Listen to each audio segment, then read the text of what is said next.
नमस्कृत्य नरं चैव नरोत्तमं देवीं सरस्वतीं व्यासं ततो जयमुदीरयेत्।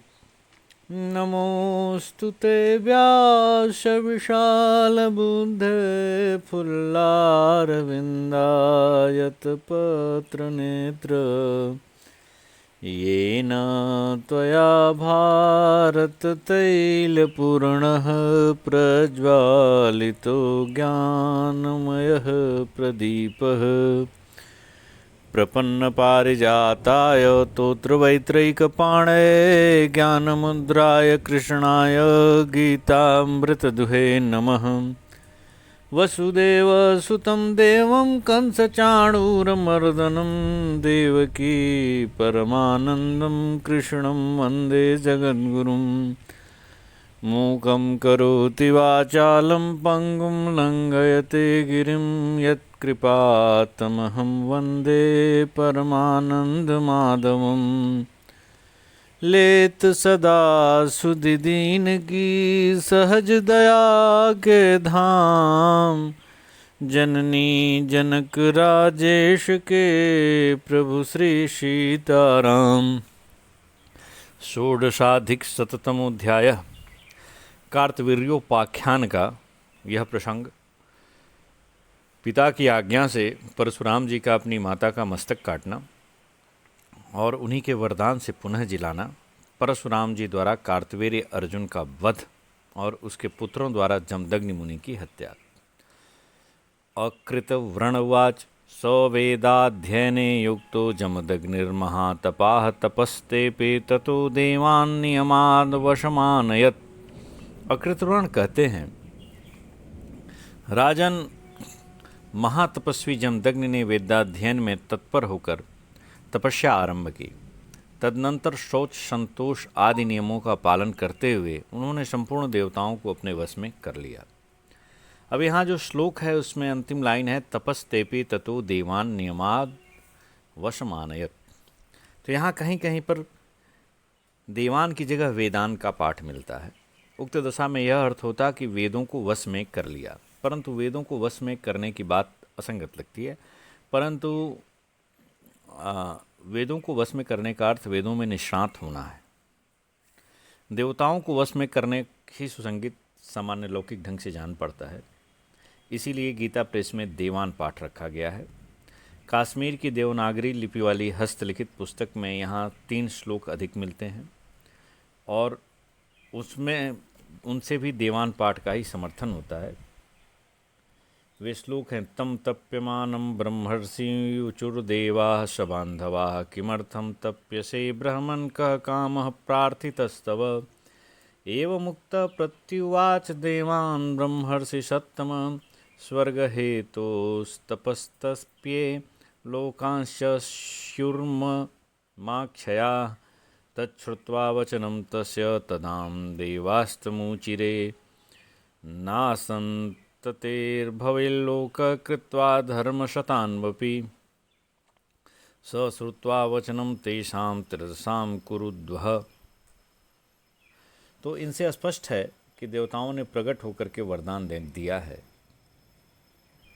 तो इसलिए यहाँ पे जो देवान पाठ है गीता प्रेस कहता है कि वही सही है। सप्रसेन जितं राजन् अधिगम्य नराधिपं रेणुकां वरयामास स च तस्मै ददौ नृपः। युधिष्ठिर फिर राजा प्रसेनजित के पास जाकर जमदग्नि मुनि ने उनकी पुत्री रेणुका के लिए याचना की और राजा ने मुनि को अपनी कन्या ब्याह दी। रेणुकां त्वदसंप्राप्य भार्यां भार्गवनंदन आश्रमस्थस्तया सार्धं तपस्तेपेनुकूलया। भृगुकुल का आनंद बढ़ाने वाले जमदग्नि राजकुमारी रेणुका को पत्नी के रूप में पाकर आश्रम पर ही रहते हुए उसके साथ तपस्या करने लगे। रेणुका सदा सब प्रकार से पति के अनुकूल चलने वाली स्त्री थी। तस्याः कुमाराश्चत्वारो जग्गिरे राम पंचमाः सर्वेषां जघन्यस्तु राम आसीज्जघन्यजः। उसके गर्भ से क्रमशः 4 पुत्र हुए। फिर 5वें पुत्र परशुराम जी का जन्म हुआ। अवस्था की दृष्टि से भाइयों में सबसे छोटे होने पर भी वे गुणों में उन सबसे बढ़े चढ़े थे। फलाहारेषु सर्वेषु गते स्वतसुतेषु वै रेणुका स्नातु मगमत कादि चिन्यत व्रता। एक दिन जब सब पुत्र फल लाने के लिए वन में चले गए, तब नियम पूर्वक उत्तम व्रत का पालन करने वाली रेणुका स्नान करने के लिए नदी तट पर गई। सातु चित्ररथम नाम मार्तिका वर्तकम नृपम ददर्श रेणुका राजन्नागच्छन्ति यदृक्षया क्रीडन्तं सलिले दृष्ट्वा सभार्यं पद्ममालिनं रिद्धिमन्तं ततस्तस्य स्पृहयामास रेणुका। राजन जब वह स्नान करके लौटने लगी, उस समय अकस्मात उसकी दृष्टि मार्तिकावत देश के राजा चित्ररथ पर पड़ी, जो कमलों की माला धारण करके अपनी पत्नी के साथ जल में क्रीड़ा कर रहा था। उस समृद्धिशाली नरेश को उस अवस्था में देखकर रेणुका ने उसकी इच्छा की। व्यभिचाराच्च तस्मात् सा क्लिन्नाम्भसि विचेतनां प्रविवेशाश्रमं त्रस्ता तां वै भरतान्वबुध्यत। उस समय इस मानसिक विकार से द्रवित हुई रेणुका जल में बेहोश सी हो गई। फिर त्रस्त होकर उसने आश्रम के भीतर प्रवेश किया, परंतु पतिदेव उसकी सब बातें जान गए। स तां दृष्ट्वा च्युतां धैर्यात् ब्राह्मया लक्ष्म्या विवर्जितं दिक्शब्देन महातेजा गर्हयामास वीर्यवान। उसे धैर्य से च्युत और ब्रह्म तेज से वंचित हुई देख उन महातेजस्वी शक्तिशाली महर्षि ने धिक्कारपूर्ण वचनों द्वारा उसकी निंदा की। ततो ज्येष्ठो जामदग्न्यो रुम्णवान् नाम नामतः आजगाम सुसेणश्च वसुर्विश्वा वसुस्तथा। इसी समय जमदग्नि के ज्येष्ठ पुत्र रुम्णवान वहाँ आ गए। फिर क्रमशः सुसेण, वसु और विश्वा वसु भी आ पहुँचे। तानानुपूर्व्याद् भगवन् बधे मातुरचोदयत् न च ते जात संस्नेहा किंचिदुर्चुर्विचेतसः।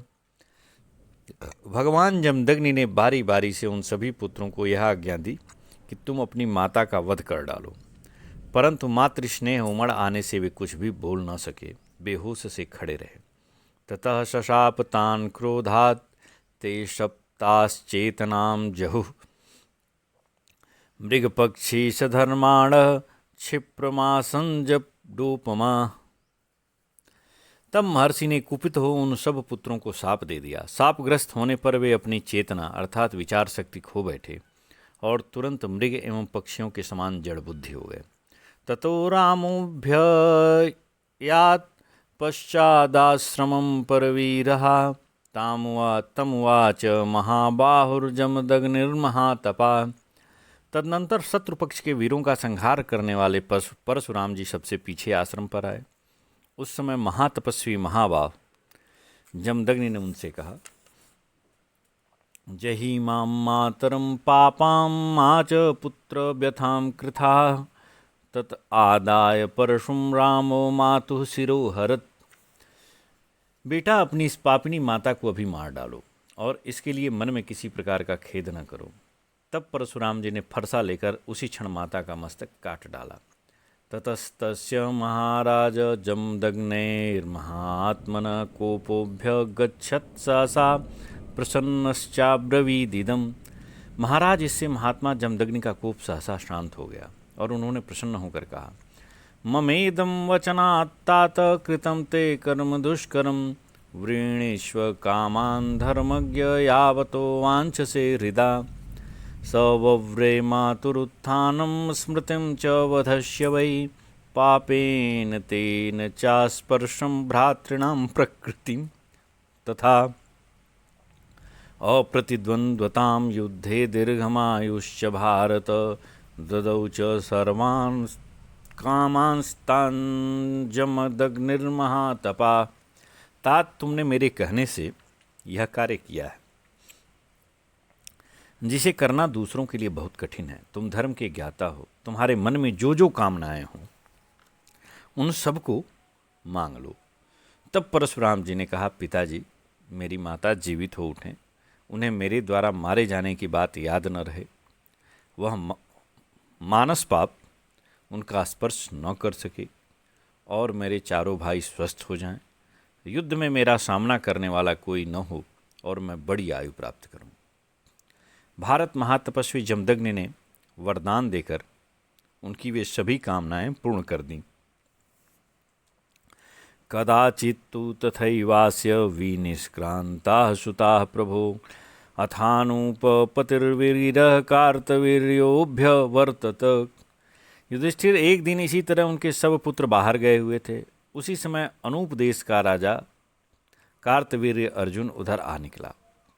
तमाश्रम पदम प्राप्तं ऋषे भार्या समार्चयत् स युद्ध मद सम्मत्तो नाभ्यनंदत तथार्चनम प्रमथ्य चाश्रमात्तस्माद्धूमधेनोस्तथा बलात् जहारवत्सं क्रोशन्त्या बभंज च महाद्रुमान्। आश्रम में आने पर ऋषि पत्नी रेणुका ने उसका यथोचित आतिथ्य सत्कार किया। कार्तवीर्य अर्जुन युद्ध के मद से उन्मत्त हो रहा था। उसने उस सत्कार को आदरपूर्वक ग्रहण नहीं किया, उल्टे मुनि के आश्रम को तहस नहस करके वहाँ से डकराती हुई होमधेनु के बछड़े को बलपूर्वक हर लिया और आश्रम के बड़े बड़े वृक्षों को भी तोड़ डाला। आगताय च रामाय तदा चष्ट पिता स्वयं गां चोरुदतिं दृष्ट्वा कोपो रामं समाविशत्। जब परशुराम जी आश्रम में आए तब स्वयं जमदग्नि ने उनसे सारी बातें कहीं। बारंबार डकराती हुई होम की धेनु पर भी उनकी दृष्टि पड़ी। इससे वे अत्यंत कुपित हो उठे। समृत्युवसमापन्नं कार्तवीर्यमुपाद्रवत् तस्याथ युधि विक्रम्य भार्गवः परिवीरः चिच्छेद निशितैर्भल्लैर्बाहून् परिघसन्निभान् सहस्रसम्मितान् राजन् प्रगृह्य रुचिरं धनु। और काल के वशीभूत हुए कार्तवीर अर्जुन पर धावा बोल दिया। शत्रुवीरों का संहार करने वाले भृगुनंदन परशुराम जी ने अपना सुंदर धनुष ले युद्ध में महान पराक्रम दिखाकर पैने बाणों द्वारा उसकी परिघ सदृश सहस्र भुजाओं को काट डाला। अभिभूत स रामेण संयुक्तः कालधर्मणा अर्जुन स्यात् दायाद रामेण कृतमन्यवः। इस प्रकार परशुराम जी से परास्त हो कार्तवीर्य अर्जुन काल के गाल में चला गया। पिता के मारे जाने से अर्जुन के पुत्र परशुराम जी पर कुपित हो उठे। आश्रमस्थं विना रामं जमदग्निमुपाद्रमन् ते तंजग्नुर्महावीर्यं युध्यन्तं तपस्विनम्। और एक दिन परशुराम जी की अनुपस्थिति में जब आश्रम पर केवल जमदग्नि जी ही रह गए थे, वे उन्हीं पर चढ़ आए।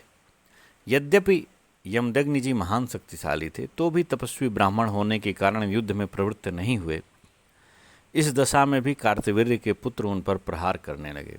असकृद राम रामेति विक्रोशंत मनाथवत् कार्तवीर्यस्य पुत्रास्तु जमदग्निं युधिष्ठिर पीडयित्वा शरैर्जग्मुर्यथागतमरिन्दमा अपक्रांतेषु वैतेषु जमदग्नौ तथा गते समित्पाणिरुपागच्छदाश्रमं भृगुनन्दन स दृष्ट्वा पितरं वीरस्तथा मृत्युवशं गतम् अनर्हन्तं तथा भूतं विललाप सुदुःखितः। युधिष्ठिर वे महर्षि अनाथ की भांति राम राम की रट लगा रहे थे। उसी अवस्था में कार्तवीर्य अर्जुन के पुत्रों ने उन्हें बाणों से घायल करके मार डाला। इस प्रकार मुनि की हत्या करके वे शत्रु संहारक क्षत्रिय जैसे आए थे उसी प्रकार लौट गए। जमदग्नि के इस तरह से मारे जाने के बाद जब वे कार्तवीर्य पुत्र भाग गए तब भृगुनंदन परशुराम जी हाथों में समिधा लिए आश्रम में आए। वहाँ अपने पिता को इस प्रकार दुर्दशापूर्वक मरा देख उन्हें बड़ा दुख हुआ। उनके पिता इस प्रकार मारे जाने के योग्य कदापि नहीं थे। परशुराम जी उन्हें याद करके विलाप करने लगे। इति श्री महाभारते वनपर्वणि तीर्थयात्रा पर्वणि लोमस तीर्थयात्रायां कार्तवीर्योपाख्याने जमदग्निवधे षोडशाधिकशततमोऽध्याय।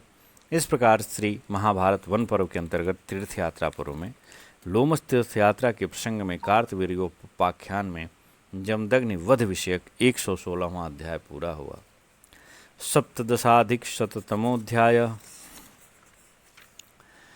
परशुराम जी का पिता के लिए विलाप और पृथ्वी को 21 बार निःछत्री करना एवं महाराज युधिष्ठिर के द्वारा परशुराम जी का पूजन। रामउवाच ममापराधात्तय क्षुद्रैर्हतस्त्वं तात बालिशैः कार्तवीर्यस्य दायादैर्वने मृग इवेशुभिः।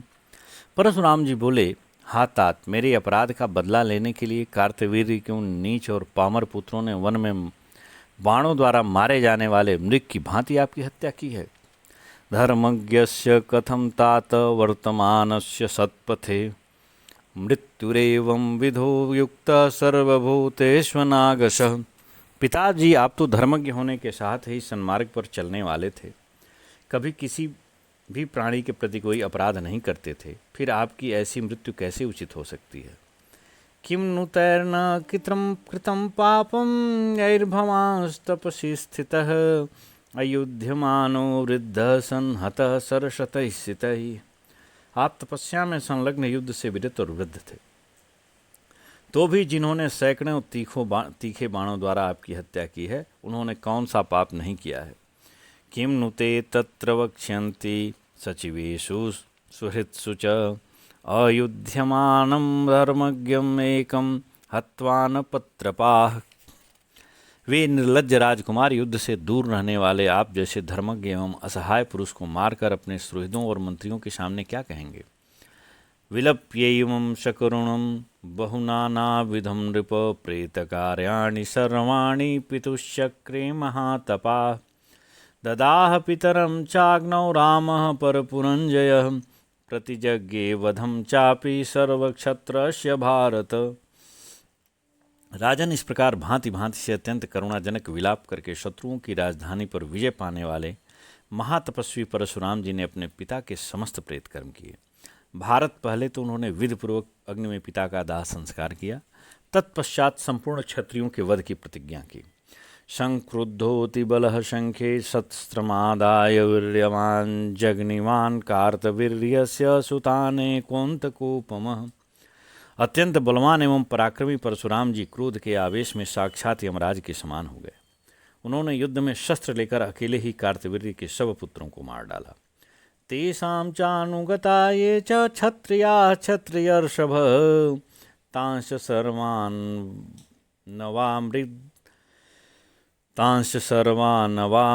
मृगाद रामः प्रहरतां वरः।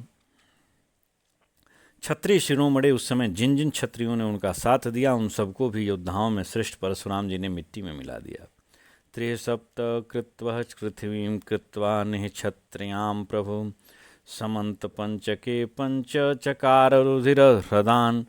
इस प्रकार भगवान परशुराम ने इस पृथ्वी को 21 बार क्षत्रियों से सूनी करके उनके रक्त से समंत पश्च क्षेत्र में 5 रुधिर कुंड भर दिए। स तेषु तर्पयामास भृगुकुलोद्वः साक्षात् ददर्श चर्चिकं स च रामं न्यवारयत्। भृगुकुल भूषण राम ने इन कुंडों में भृगुवंशी पितरों का तर्पण किया और उस समय साक्षात प्रकट हुए महर्षि ऋचिक को देखा। उन्होंने परशुराम को इस घोर कर्म से रोका। ततो यज्ञेन महता जामदग्न्यः प्रतापवान् तर्पयामास देवेन्द्र मृत्विभ्यः प्रददौ महीम्। तदनंतर प्रतापी जमदग्नि कुमार ने एक महान यज्ञ करके देवराज इंद्र को तृप्त किया तथा ऋत्विजों को दक्षिणा रूप में भूमि दी। वेदीं चाप्य ददद्धैर्मीं कश्यपाय महात्मने दशव्यामायतां कृत्वा नवोत्सेधां विशाम्पते। युधिष्ठिर, उन्होंने महात्मा कश्यप को एक सोने की वेदी प्रदान की जिसकी लंबाई चौड़ाई 10-10 व्याम अर्थात 40-40 हाथ की थी। ऊंचाई में भी वह वेदी 9 व्याम अर्थात 36 हाथ की थी, यानी एक व्याम 4 हाथ का हुआ।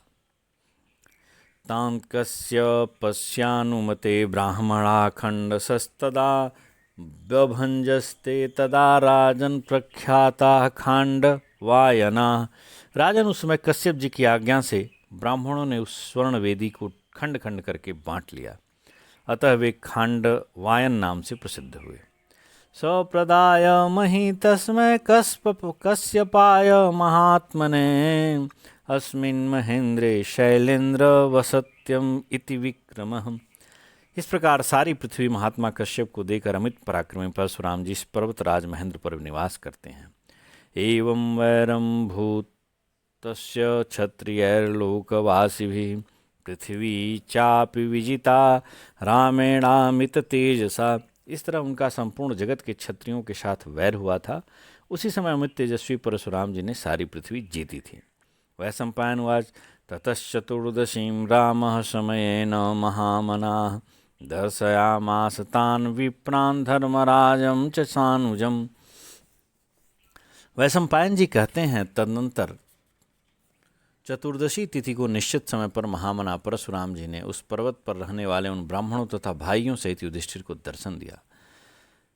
स तमानर्चम राजेंद्र भ्रातृभिः सहित प्रभु द्विजानां च परां पूजां चक्रे नृपति सत्तमः। राजेंद्र उस समय प्रभावशाली नृपश्रेष्ठ युधिष्ठिर ने भाइयों के साथ श्रद्धापूर्वक भगवान परशुराम जी की पूजा की तथा अन्य ब्राह्मणों का भी बहुत आदर सत्कार किया। अर्चित्वा जामदग्न्यं स पूजितस्तेन चोदित महेंद्र उष्यतां रात्रिं प्रयो दक्षिणामुखः। जब दग्ननंदन परशुराम जी की पूजा करके स्वयं भी उनके द्वारा सम्मानित हो, वे उन्हीं की आज्ञा से उस रात को महेंद्र पर्वत पर ही रहे, फिर सवेरे उठकर दक्षिण दिशा की ओर चल दिए।